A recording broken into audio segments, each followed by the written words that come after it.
What's up, guys? I'm back. Gonna work on the EE3 again. The Mandalorian trailer has got me excited. So I gotta work on what I got. The OG Mandalorian Boba Fett.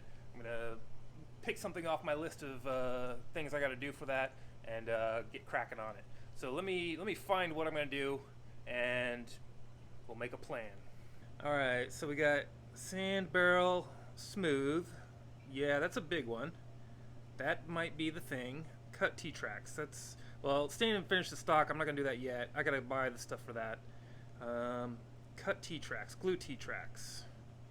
Scope mount. Attach scope mount blocks. These are all kind of related. These three and that. Make barrel black. That's also related to that. Fix bare spot. No. I could do that, but I gotta get some brass black. Attach greavellies. No. Attach T-tracks, that's related to these. Drill holes in stock. Amount, that's for the stock. Attach stock. Experiment on scrap wood. So it's basically kind of like divided into two things. Barrel stuff and stock stuff. I think I better deal with the stock stuff, and I think the first thing I should do is to sand the barrel smooth, because it needs to look right before I put the T-tracks on it. Right? And yeah, so I think I'm going to deal with the T-tracks and the barrel, and we'll go from there. Alright, so I have decided to change the plan up a little bit. Before, I was going to go through and try and sand the parts I thought, or the areas I needed smooth on the barrel, but to get rid of that texture. I've decided to change it up and cut the T-tracks first, and the reason why is two main reasons why is I don't need to sand the whole barrel, and I need to know where exactly I want to sand. So I won't know that until I cut the T-tracks to the correct length. There's only 4 that need to be cut and put on there. That way I can kind of mark out the area that on the barrel that needs to be cut, because the texture will actually help those T-tracks stick with the glue. And then the other reason is I ordered some flap wheel bits for the flex shaft, and they're not here yet, so that will speed up the smoothing process quite a bit. So they might be here today sometime, I don't know. So yeah, that's what I'm gonna do now.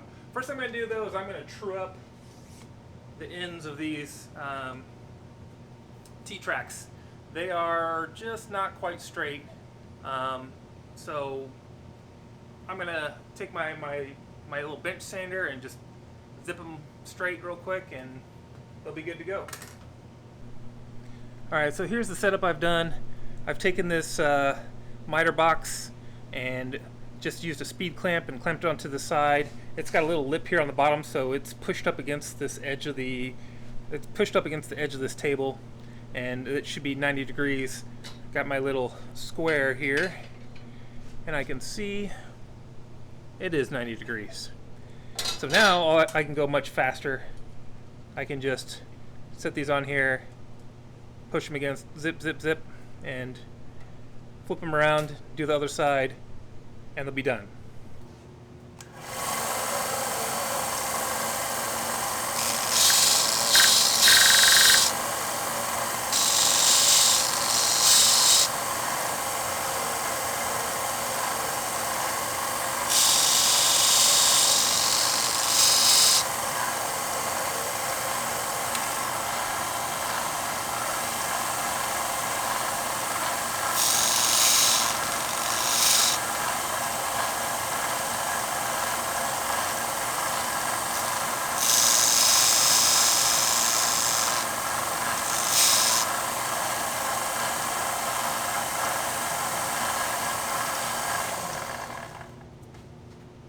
Alright, so the guide didn't quite work out according to plan.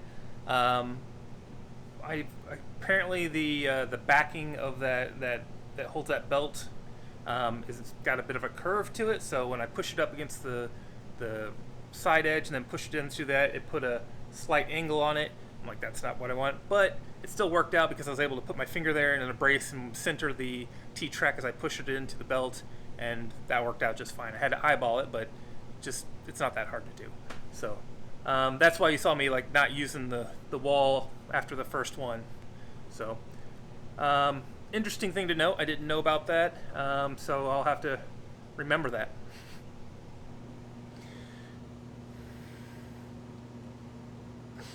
Alright, I just slipped all these T-tracks on just to make sure that they're flush against this edge now, and they will, you know, sit correctly, because before they were kind of pushing up off the sides, and there's large gaps in here. And it looks good, it looks really good. I really shortened this one down almost to the length that it needs to be here.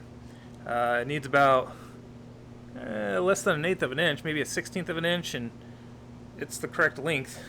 There isn't really much that has to be taken off any of these, so I might actually just zip this off and use it as a guide for length on the rest of these, and probably cut all that off with the bandsaw real fast.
Hey, what do you think?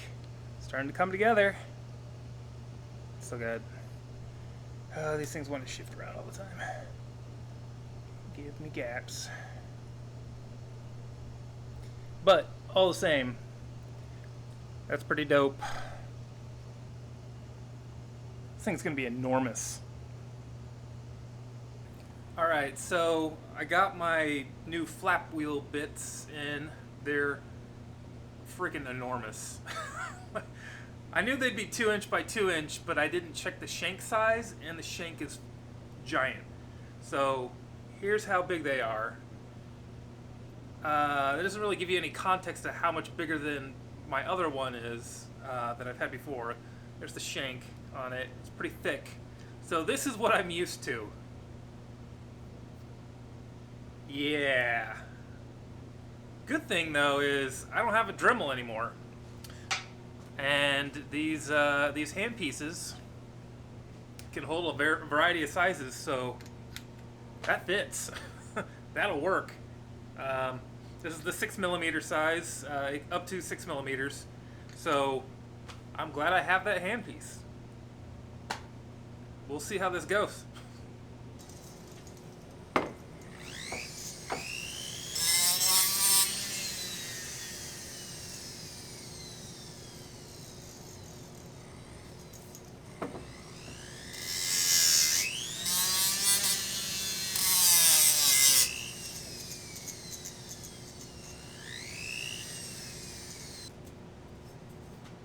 Well, it definitely took this texture off, but it put a totally different texture on. I need a higher grit. This is an 80. I've got a 120. Okay. Let's try this.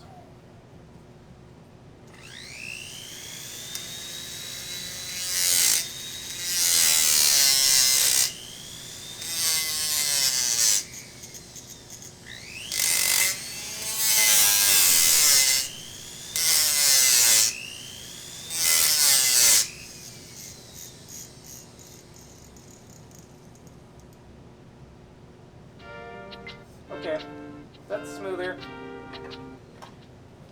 It doesn't look much different from that, but it is smoother. I can feel it. So let me try these edges here. Let me try around this band, this thick band, and then work my way inward.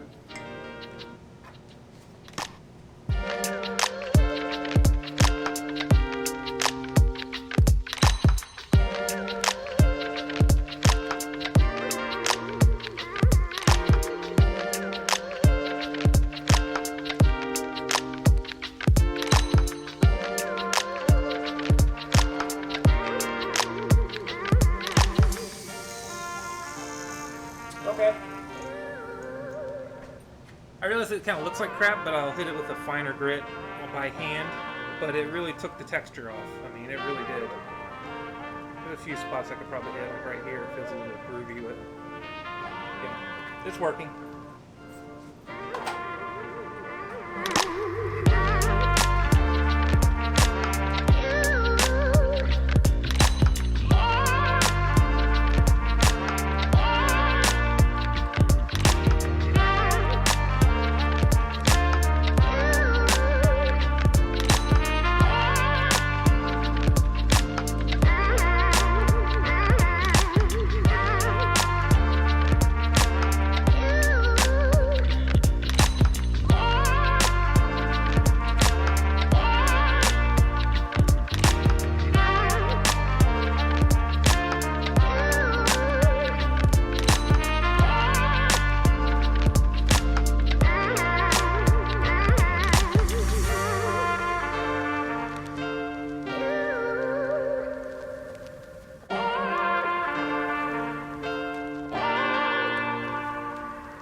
Alright, so it did a pretty good job taking the texture off. It's smooth now. It looks weird because you polish the metal, it gets real shiny, and then it starts to oxidize. So then it's got this weird streaky looking, and it looks like it's got a lot of texture, but it doesn't. It's just an illusion. It'll, once it's painted or I put aluminum black on it or whatever, it's gonna smooth right out. And I went ahead and did the front part here, the barrel, the nozzle here. It's pretty smooth. I am going to hit it with just like regular sandpaper and do some details. There's some crevices here that I couldn't quite get, and there's a few spots I tried to hit, and it just seemed to bounce right over every single time. There's like a little patch right there. If that picks up right there, it kept bouncing over, and I couldn't quite get it. So I'm going to be hitting it with sandpaper. I found my measurements I took, but I didn't take very good notes with what thing went to what, and so I'm confused and I have to go through and remeasure it. So I just kind of hit this spot because, whatever, it's going to have T-track on it, so no big deal. I just wanted to do a test on something that wouldn't ruin it. Alright, so I was looking at the reference photos for figuring out the links that need to be cut on these T-tracks, and I noticed something that is different about what I have versus what I see in the reference photos. And that is this. These T-tracks are leaving a bit of a gap between them. If I push them all against each other like they're tight together, like they're supposed to be, like I see in the reference photos, I get a gap, a significant gap. And I'm debating whether or not I want to use these T-tracks. And I don't think it's anything that is particularly wrong. It could be that the barrel measurement, like the diameter, is wrong. But I do know, these are Todd's Costume T-tracks. I do know that Roy's tracks on awanawanga.com are just a tiny little bit wider. So I'm kind of wondering if that little bit, this is Roy's, would be enough to close this gap. So I'm really seriously debating on if I'm going to spend the money on the other T-Tracks, which I'm kind of thinking I might because I've already spent a ton of money on this. I don't want to be unhappy with it. So the $60 for T-Tracks, which isn't terrible. It's just then I have all these extra T-Tracks, which I can use for like a E11 or a couple lightsabers. Actually, a bunch of lightsabers for them that much. But let me. This is like a piece of the T-Track that I cut off already, and I'll do a close-up of this, and you can see how much different it is. I'll use my calipers too and measure it. So let me show you. All right, so you can see that little step there, and you can see the line, that glare line, how it's broken there. So that's the Todd's, this is Roy's. You can see there's just a little bit of difference, and I kind of think that that little bit of difference all the way around times however many this is, 12, is that right, or 10? 1, 2, 3, 4, 5, 6. 12 T-Tracks, so that little difference in width, would that be enough to close that gap? I mean, it would close it a lot more than it currently is, of course.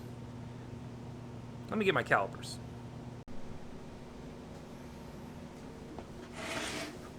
Okay. It's funny. I kept putting off buying these the longest time. Like, that's 20 bucks I don't need to spend. I use the crap out of it. Go buy one of these. I'll put a link on the blog. It's super handy. Alright. So this is Todd's. We're going to measure in millimeters. So it's easier instead of trying to do fractions and whatnot. 12.68 millimeters. So let me do it this way. You lay it flat and push it flat.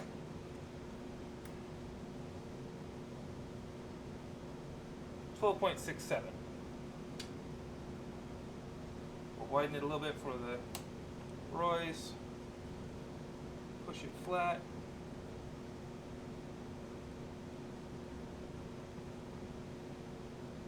.12 or 32. Oh, 13.11 or 12, whatever. Would that be enough? It'd certainly close it up with a significant amount. I don't know. Maybe I should just bite the bullet and order those T-Tracks. Alright, well, I'm going to hold off on the T-Tracks for now. I'm going to make a decision on that. If you guys want to chime in, let me know what you think. I'll keep up with the sanding. I can see that I missed a spot right there, and I'm going to hand sand the whole thing down. Yeah, we'll keep up with the sanding. T-Tracks will come later.